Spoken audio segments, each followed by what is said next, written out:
Going on, guys? Dale7402 here with another episode of Ringside Republic.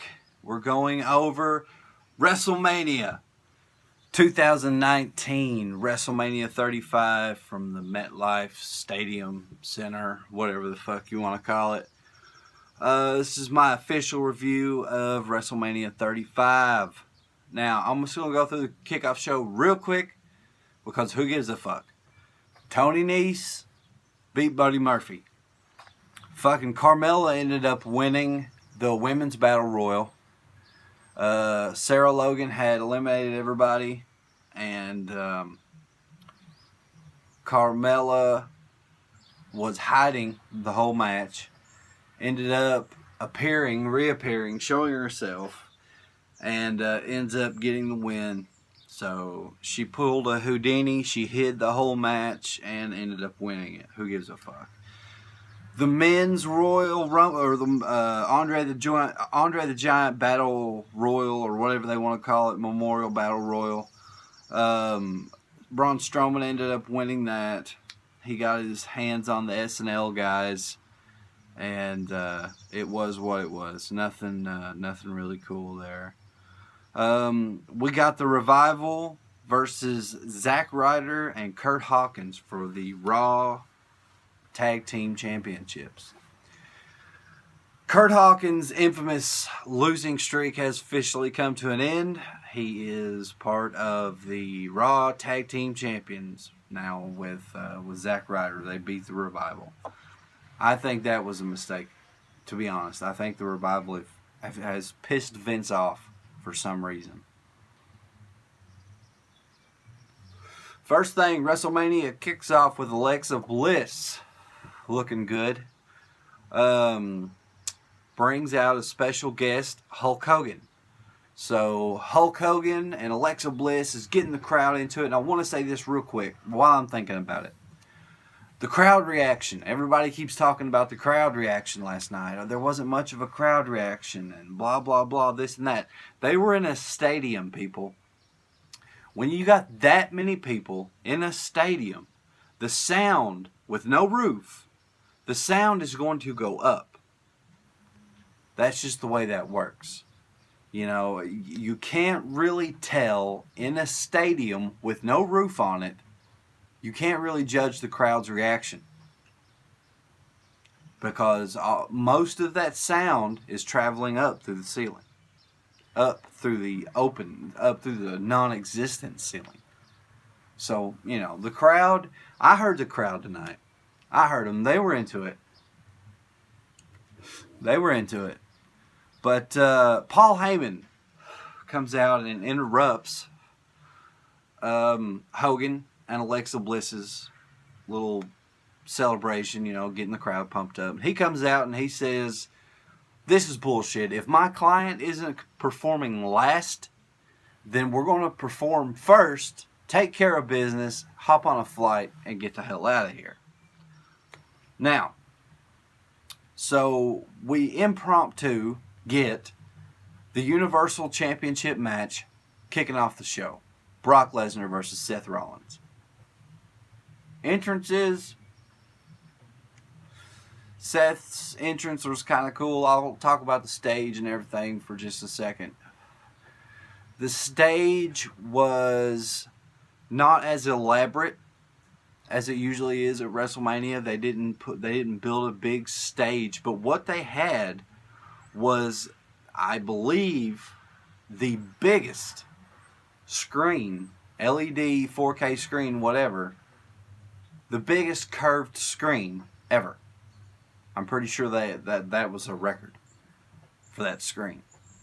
And the stage was beautiful, shining up like glass, and, you know, with the huge arena and the walk to the ring and around the ring, you know, they pulled it off. I think they pulled it off. I like that huge screen. I like it basic. I like it like that, you know.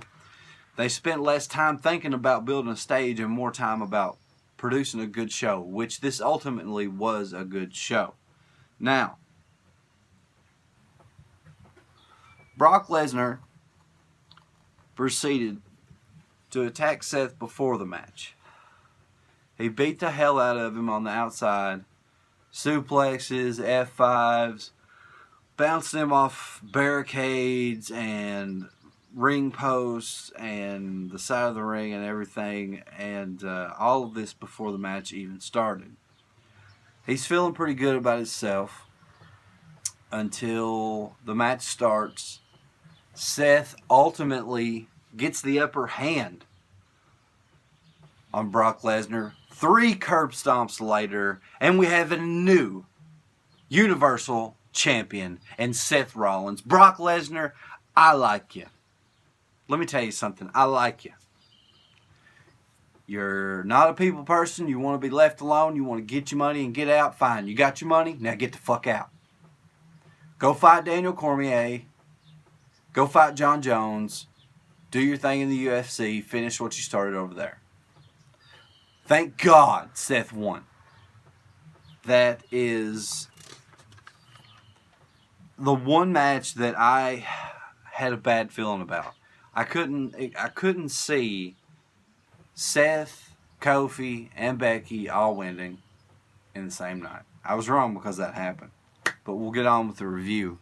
Orton versus Styles. These aren't necessarily in order because I had a pretty good buzz going on last night. So we'll just talk about these as I wrote them down. Orton and Styles had a pretty good match. I mean, for the most part, for what it was a filler match. But AJ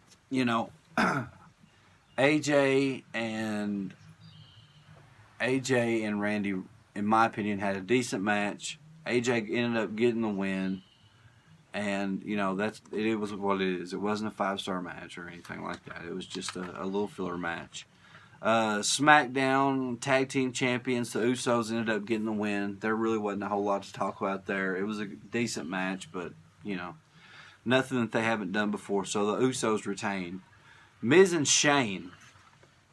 Miz beat Shane's ass from one end of that arena to the next. I mean, they were all over the arena. They were up where the cameras were. And the match ended up with a huge spot. Superplex, or whatever it was a superplex. Off of this big scaffolding into what you could clearly see was an airbag. But it was a pretty good little drop. I mean, you still got to have balls to do that. So what ended up happening was, due to the maneuver that the Miz performed, Shane actually landed on the Miz. The ref got the count, and Shane won by default. The women's tag titles. Okay, I got a problem with this. In my opinion, of the teams that were involved, the IKonics. Listen, I can't stand the fucking IKonics. I mean, I don't know which one it is. I don't know if it's Billy Kay or Peyton Royce. Whichever one is dating Ty Dillinger is hot as fuck. But they suck in the ring. But they won the SmackDown, or they won the women's tag team championships last night. Did the IKonics. So I think they'll make a good heel team. I think they'll make a good heel team for some,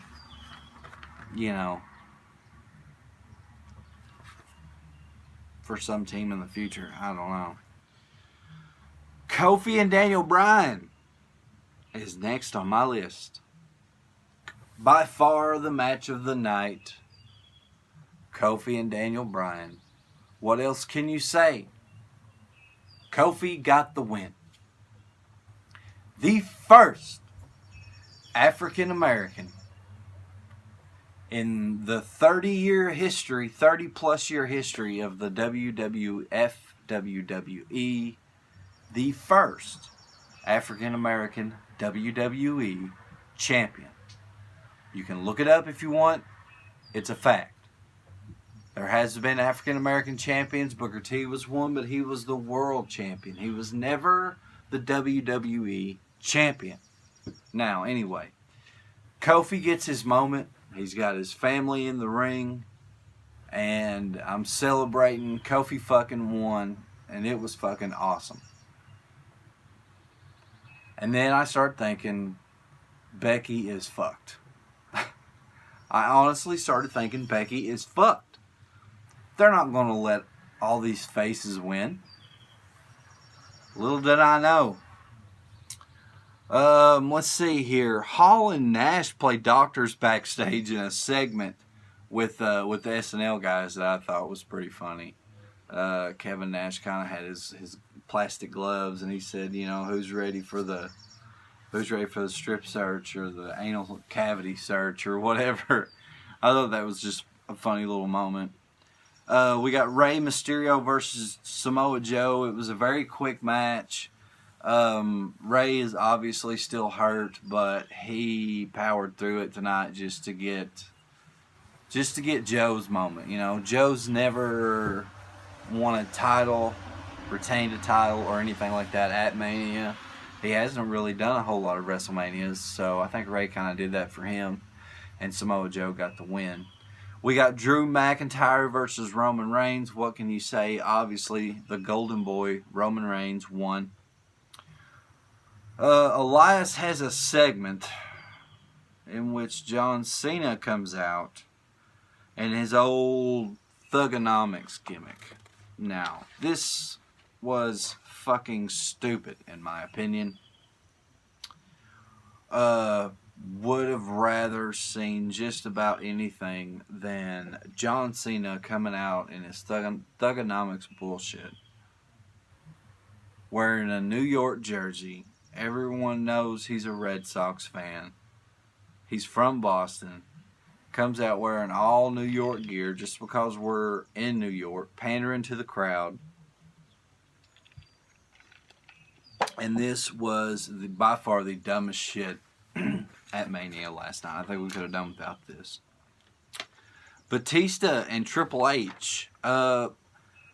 You know, I was surprised. Actually, when Batista first got in the ring, if you guys will pay attention, he tripped on the rope and almost fell. He caught himself, but he did trip and almost fall getting into the ring.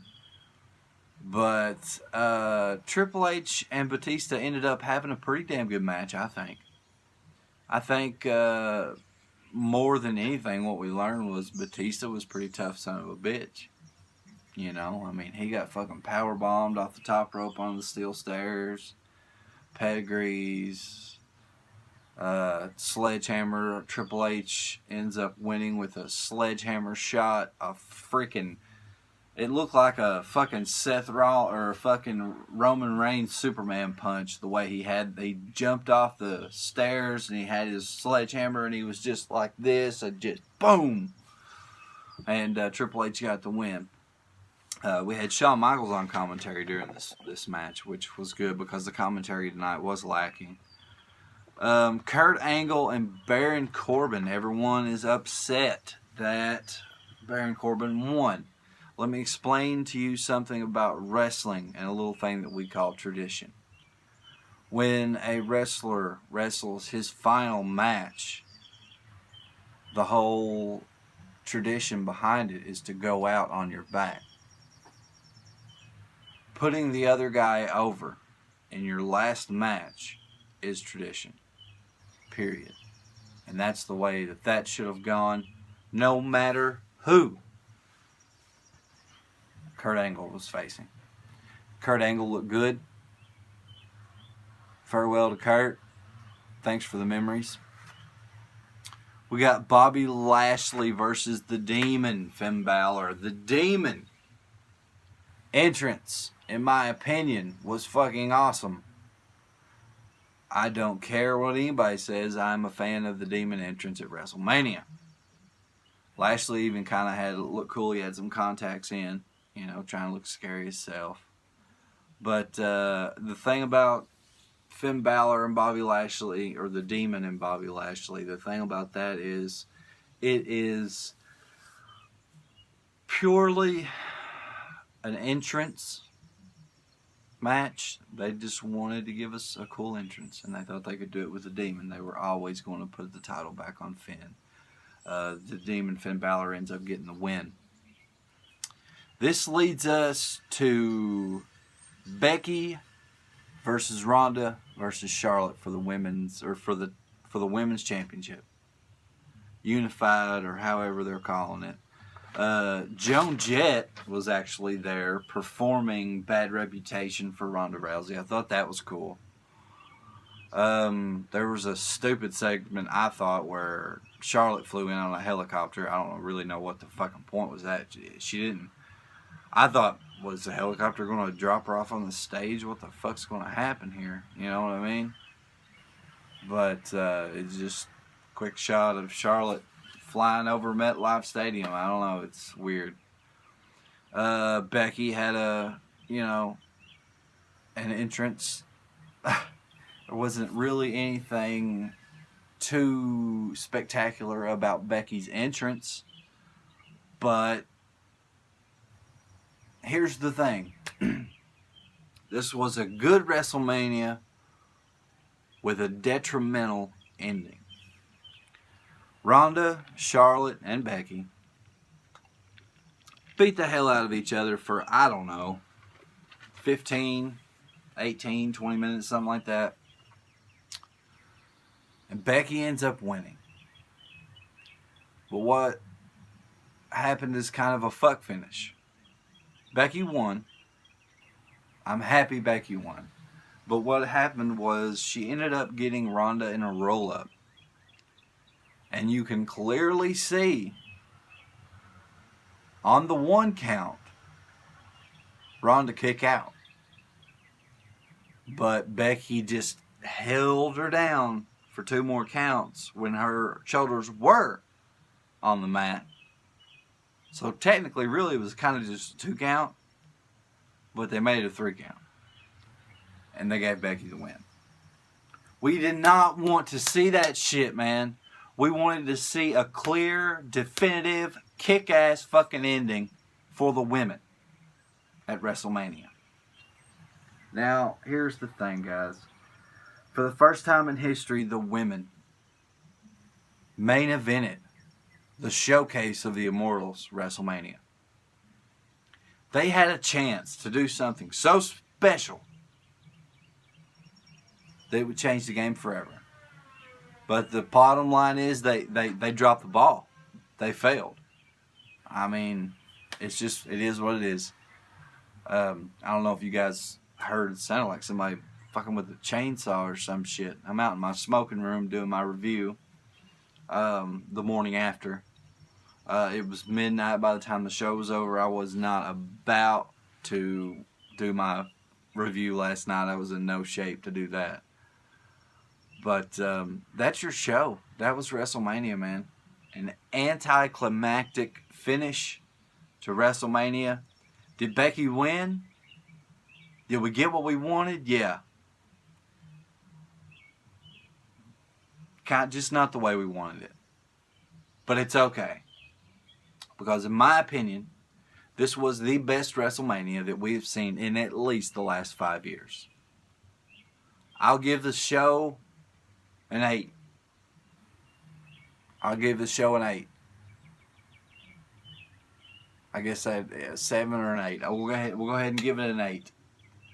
Everybody that I wanted to win, won. And the storylines going forward, they're interesting. We got Monday Night Raw tonight. We got Ricochet and Aleister Black are officially called up. And it's the Raw before Mania. I'm thinking they are going to shake things up tonight. They always do. So we'll know a lot more about the impacts of WrestleMania tonight after Raw. So, that's your review, guys. Once again, thanks for watching. Hit that like button. Hit the subscribe button. Follow me on Twitter at Dale74021. Pledge on Patreon. Patreon.com/Dale74021. I don't always do my reviews out here. Sometimes I do them inside. Sometimes I care what the background looks like. Sometimes I don't. The views that I'm getting right now, it doesn't really fucking matter anyway. So let's get them views up, guys. If you're watching, spread the word. Retweet the video on Twitter. Fucking hit the like button, hit the subscribe button. Follow me on Twitter. I believe I already said it. Dale74021. So that's your review, guys. In my opinion, pretty damn good show last night. We'll see you later, probably tomorrow, for your Raw review. Have a good one, guys.